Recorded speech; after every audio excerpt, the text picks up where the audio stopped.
Hello मेरे प्यारे दोस्तों, कैसे हैं आप। दोस्तों, भाभी नई नवेली थी। हम उम्र 3 ननदों से खूब दोस्ताना था। भाभी के कपड़े गहने सब पहनती। भाई के आगमन से पहले खूब हंसी धमाके भाभी के कमरे में मचे रहते। संग संग काम भी करवा देती। ढेर सारे सगे चचेरे ननदों देवरों के बीच भाभी एक खिलौना थी।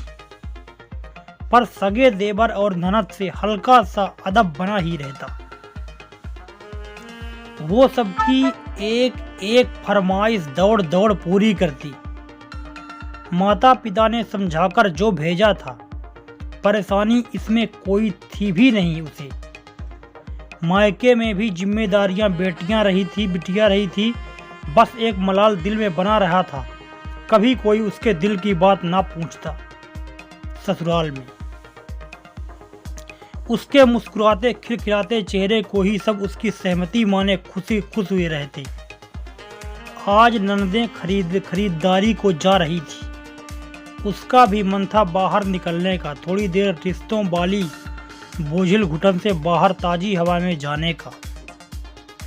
धीरे से ननद ने पूछा, मैं भी चलूं? ननद ने माँ से पूछा, भाभी को ले जाऊं?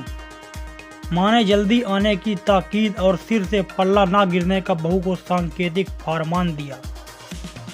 साथ ही आधे गृहकार को जल्दी निपटा के जाने की हिदायत दी। ना आने पर हड़बड़ी ना मचे, उसने सब किया। उत्साह ढेरों था। नदी किनारे बसा महिलाओं का प्रसिद्ध बाजार, बहुत तारीफ सुनती थी रोज।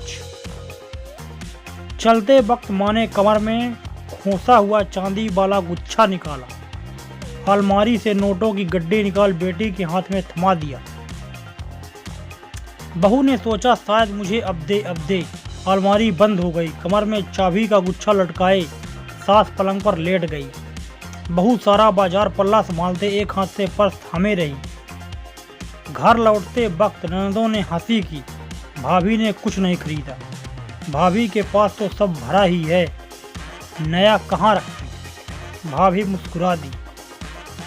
बहू प्रत्येक वर्ष मायके आती। जितने दिन रहती घर में रौनक बनी रहती। जाते समय माँ उसके और उसे ससुराल वालों के लिए ढेरों उपहार और उसकी रोजमर्रा की जरूरतों का भी बहुत कुछ दिला देती। वह कभी मना भी नहीं करती। पिता माँ से हमेशा बस इतना ही पूछते, सब दे दिया है ना, कोई कमी तो नहीं की? जवाब में माँ मुस्कुरा देती। पिता ने शुरू से ही खर्च संबंधित सारी जिम्मेदारियां माँ के ऊपर छोड़ रखी थी।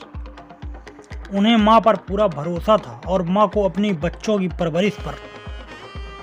मायके में हंसती हंसाती बिटिया ससुराल पहुँचते ही बहू कैसे बन जाती है, ये सवाल उसके मन में घूमते रहते। बरसों बीत गए। अब ननद देवर सब गृहस्थ बन चुके थे। खुद उसके भी 2-4 बालों में सफेदी झांक रही थी। आज मायके में पिता बाजार जा रहे थे। सबकी पसंद की मिठाई पूछ रहे थे। बिटिया ने कहा, जो आप ले आएंगे खा लूंगी। पिता ने जोर दिया तो बेटी ने पसंद बता दी। पिता हंसने लगे। इतनी मामूली सी पसंद बताने में इतना हिचक रही थी मेरी बेटी। बेटी ने धीरे से कहा, यहाँ कभी माँ को आपके सामने हाथ फैलाते या फरमाइश करते नहीं देखा था।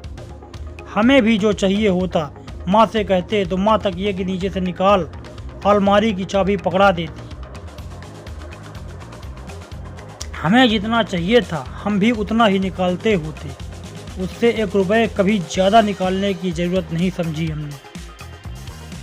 मांगना आज भी नहीं आया पापा। दोस्तों, कहानी पसंद आई हो तो लाइक कमेंट शेयर करना ना भूलें। प्रतिदिन कहानी सुनने के लिए हमें सब्सक्राइब अवश्य कर लें। दोस्तों, धन्यवाद।